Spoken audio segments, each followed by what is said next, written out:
خوف اکثر کہانی میں چھپا ہوتا ہے اور کچھ لوگوں کی آنکھوں سے تو کبھی نہیں جاتا، مگر یہاں ہر کہانی خوف خود سناتا ہے۔ Ladies and gentleman, welcome to whispers in the dark, اور میں ہوں عمر شاہ۔ آج کی کہانی ہمیں زبیر نے چکوال سے بھیجی ہے، اور آج کی کہانی نہ صرف ڈسٹربنگ ہے مگر ہمارے ساتھ کسی نہ کسی طریقے رہ جاتی ہے۔ آج کی کہانی سننے کے بعد آپ راتوں کو اٹھ کے سوال کریں گے، اپنے آگے پیچھے دیکھنے لگ پڑیں گے۔ تو دوستو، جو لوگ کمزور دل کے مالک ہیں وہ ابھی سے ہی اس کو چھوڑ دیں، لیکن اگر آپ خوف کی دوسری جانب جانا چاہتے ہیں تو چلیے دبائیے بیل آئیکن کو، سبسکرائب کیجئے، اس ویڈیو کو لائک کیجئے، اور آئیں چلتے ہیں واقعے کی طرف۔ زبیر ایک میڈیکل اسٹوڈنٹ تھے جو 4th ایئر میڈیکل کالج میں طالب علم تھے۔ ان کے چھوٹے بھائی ابھی میڈیکل کالج میں سلیکٹ ہوئے تھے اور 1st ایئر کے طالب علم تھے۔ زبیر بتاتے ہیں کہ ان کے والدین یعنی پیرنٹس کا انتقال بچپن میں ہی ہو گیا تھا۔ زبیر اور ان کے چھوٹے بھائی حماد دونوں کا تعلق چکوال سے تھا، جہاں پہ وہ اپنے دادا جی کے ساتھ ایک بڑی حویلی میں رہا کرتے تھے۔ ان کے دادا جی جب سے ان کو یاد ہے امام مسجد تھے، اور لوگ اپنے مسائل پوچھنے ان کے پاس ہر ہفتے وار آیا کرتے تھے۔ زبیر اور حماد راول پنڈی میں ایک کرائے کے مکان میں رہتے تھے۔ ڈاکٹر زبیر بتاتے ہیں کہ ان کی اس تمام ضروریات ان کے دادا جی نے ان کی ماں اور باپ دونوں بن کے پوری کی۔ کبھی کسی چیز کا ان کو ارمان نہ رہے، کبھی کسی چیز کی وش نہ رہے تو وہ جو منہ سے نکالا کرتے ان کے دادا جی پوری کر دیا کرتے۔ ہر ویکنڈ پہ ان کو اپنے پاس چکوال بلایا کرتے، ڈرائیور بھیجا کرتے۔ ڈرائیور کے ساتھ دونوں بھائی بیٹھ کر اپنے دادا جی سے ملنے ویکنڈ پہ چکوال جایا کرتے اور خوب مزہ کرتے۔ دادا جی نے بچپن سے ہی نمازوں کی عادت ڈالی تھی اور کہا تھا کہ بیٹا کبھی کوئی نماز نہ چھوڑنا، اللہ ناراض ہوتا ہے۔ یہی تربیت ساتھ لے کے دونوں بھائی اپنی بزی اسکیڈول میں سے وقت نکال کر اپنی نمازیں ادا کیا کرتے۔ لیکن ایک ویکنڈ ڈاکٹر زبیر بتاتے ہیں کہ وہ کمرے میں آئے اور ان کے بھائی نہ تھے۔ اس نے ہر جگہ دیکھا، اپنے بھائی کو کال کرنے کی کوشش بھی کی مگر فون نہ ملا۔ یہ کافی انیوژول تھا ان کے بھائی کے لیے، کیونکہ ان کا چھوٹا بھائی ہر چیز اپنے بڑے بھائی کے ساتھ ہی کیا کرتا تھا۔ اس کے ساتھ کھانا کھاتا، اس کے ساتھ باہر گھومنے کو جاتا، ایون کہ اپنی کلاسز تک اپنے بڑے بھائی سے پوچھ کے جایا کرتا تھا۔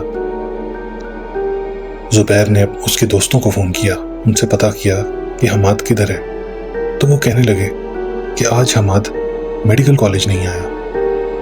یہ بات بہت عجیب لگی زبیر کو، کیونکہ صبح وہ خود ہی تو اس کو چھوڑ کر آئے تھے۔ زبیر پریشان بیٹھے تھے اپنے ٹی وی لاؤنج میں، جب ان کو دوسری منزل سے ایک عجیب و غریب آواز آئی، جیسے کوئی رو اور چیخ ساتھ رہا ہو۔ وہ آواز نہ صرف چیخ کی تھی مگر بہت زیادہ تکلیف میں، جس طرح کوئی رو رہا ہو۔ زبیر دوڑے دوسری منزل کی جانب، جہاں پہ ان کے چھوٹے بھائی کا کمرہ تھا، اور کیا دیکھتے ہیں کہ ان کے چھوٹے بھائی ہاتھوں پہ خون لگا اپنے منہ کو بار بار مار رہے ہیں اور اونچا اونچا رو رہے ہیں۔ زبیر کا ذہن جیسے ٹھہر گیا، کیونکہ اس کمرے میں وہ ابھی تو دیکھ کر گئے تھے، کوئی بھی تو نہ تھا، اور اتنا عجیب منظر دیکھ کے ڈاکٹر زبیر گھبرا سا گئے۔ وہ اس کے قریب جتنا جاتے، وہ ایک کونے میں لت پت خون کے ایک کونے میں سسکتا پھسلتا ایک کونے میں ہوتا جاتا۔ انہوں نے آیت الکرسی پڑھنا شروع کی، چیخیں اور اونچی ہو گئیں۔ آس پاس کے لوگ نیچے آ کے گھنٹی دینا شروع ہو گئے، خیریت معلوم کرنی تھی۔ دن دہاڑے کا وقت تھا، دوپہر کا وقت تھا، کوئی رات کا وقت نہ تھا کہ سب سو رہے تھے۔ مگر حماد تو جس طرح عجیب و غریب تکلیف میں چیخ رہا ہو۔ تھوڑی دیر بعد حماد جتنی شدت سے چیخا تھا اتنی ہی شدت سے زمین پہ اپنا سر پٹخا اور بے ہوش ہو گیا۔ چونکہ ہاسپٹل ساتھ ہی تھا، ڈاکٹر زبیر اپنے بھائی کو لے کے ہسپتال دوڑے۔ وہاں پر جا کے اس کے فور ہیڈ یعنی ماتھے پہ